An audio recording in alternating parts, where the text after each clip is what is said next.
have called Say My Mind, and you don't I give as you receive, and your release is Satan. This is the part 226 in the series Christ's Forgiveness, How to Manifest Immortality, Season 2.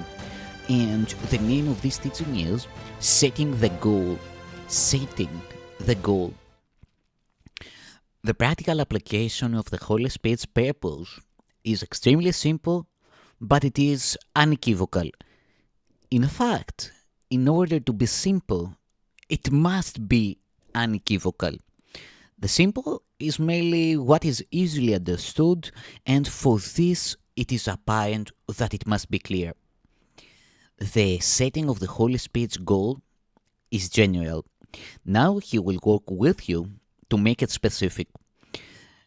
There are certain very specific guidelines he provides for any situation, but remember that you do not yet realize their universal application. Therefore, it is essential at this point to use them in each situation separately until you can more safely look beyond each situation in an understanding far broader than you now possess. In any situation in which you are uncertain, the first thing to consider very simply is, what do I want to come of this? What is it for? The clarification of the goal belongs at the beginning, for it is this which will determine the outcome. In the ego's procedure, this is reversed. The situation becomes the determiner of the outcome, which can be anything. The reason for this disorganized approach is evident. The ego does not know what it wants, to come of the situation. It is aware of what it does not want, but only that. It has no positive goal at all. Without a clear-cut positive goal set at the outset, the situation just seems to happen and makes no sense until it has already happened. Then you look back at it and try to piece together what it must have meant. And you will be wrong. Not only is your judgment in the past, but you have no idea what should happen. No goal was set with which to bring the means in line. And now, the only judgment left to make is whether or not the ego likes it. Is it acceptable, or does it call for vengeance? The absence of a criterion for outcome set in advance makes understanding doubtful and evaluation impossible. The value of deciding in advance what you want to happen is simply that you will perceive the situation as a means to make it happen. You will therefore make every effort to overlook what interferes with the accomplishment of your objective and concentrate on everything that helps you meet it.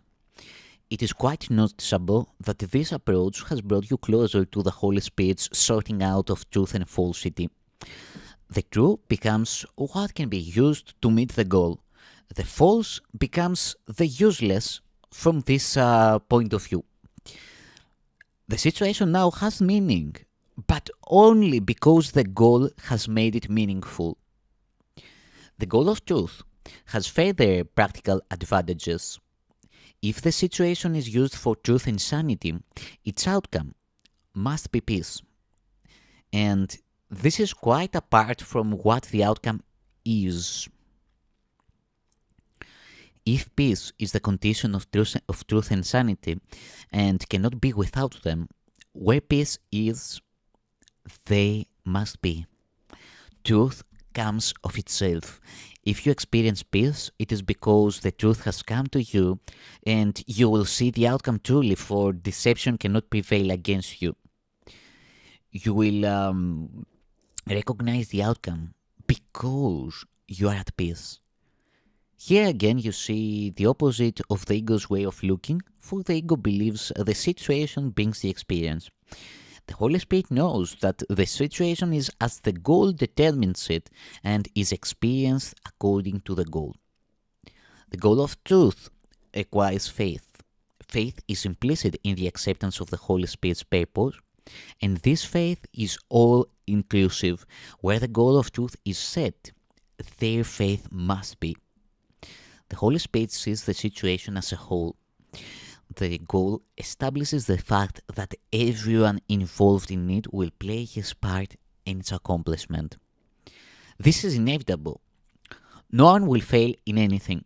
This seems to ask for faith beyond you and beyond what you can give. Yet this is only from the viewpoint of the ego, for the ego believes in solving conflict through fragmentation and does not perceive the situation as a whole. Therefore, it seeks to split off segments of the situation and deal with them separately, for it has faith in separation and not in wholeness. Confronted with any aspect of the situation that seems to be difficult, the ego will attempt to take this aspect elsewhere and resolve it there. And it will seem to be successful, except that this attempt conflicts with unity and must obscure the goal of truth. And peace will not be experienced except in fantasy. Truth has not come because faith has been denied, being withheld from where it rightfully belonged. Thus do you lose the understanding of the situation the goal of truth would bring. For fantasy solutions bring but the illusion of experience, and the illusion of peace is not the condition in which truth can enter. Thank you.